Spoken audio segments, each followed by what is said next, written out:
ថ្ងៃដែលរតនាដើរចេញទៅរីឈរមើលមេឃស្ងប់ស្ងាត់បេះដូងដែលពោពេញដោយក្តីស្រឡាញ់ឥឡូវសល់តែភាពឯកោពាក្យដែលរីមិនបាននិយាយ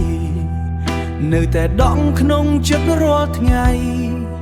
សុំទោសដែលធ្វើឲ្យរនតនាឈឺ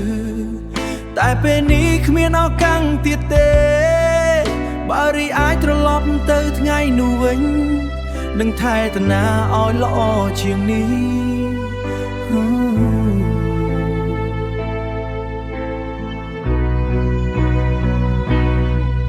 សោកស្ដាយដែលរីមិនបានថែតនាសោកស្ដាយដែលធ្វើឲ្យរត់នៅយំថ្ងៃនេះនៅសល់តែការចងចាំនឹងបេះដូងរីដែលខូចខាតសោកស្ដាយតែរត់នេះមិនត្រឡប់សោកស្ដាយរីហៅមិនលឺស្នេហ៍ដែលរីធ្លាប់មករំលងឥឡូវនេះវាមានតម្លៃពេកហើ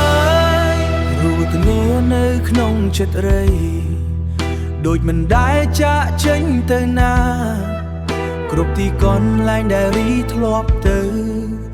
នៅតែមានស្នាមរតនា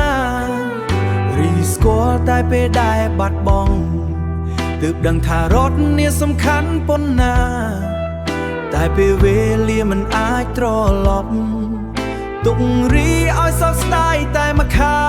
ងបើមានថ្ងៃណារតនាឮសំឡេងនេះសូមដឹងថារីនឹកអ្នកជានិច្ចទោះបីយើងមិនអាចជួបគ្នាវិញក៏ស្នេហ៍នេះមិនដែលបាត់ទៅណាសោកស្ដាយដែលរីមិនបានថែតនាសោកស្ដាយដែលធ្វើឲ្យរត់នៅយំថ្ងៃនេះនៅសល់តែការចងចាំនឹងបេះដូងរីដែលខូចខាតសោកស្ដាយដែលរីមិនបានថែតនាសោកស្ដាយដែលធ្វើឲ្យរត់នៅយំថ្ងៃនេះនៅសល់តែការចងចាំនឹងបេះដូងរីដែលខូចខាតសោកស្ដាយ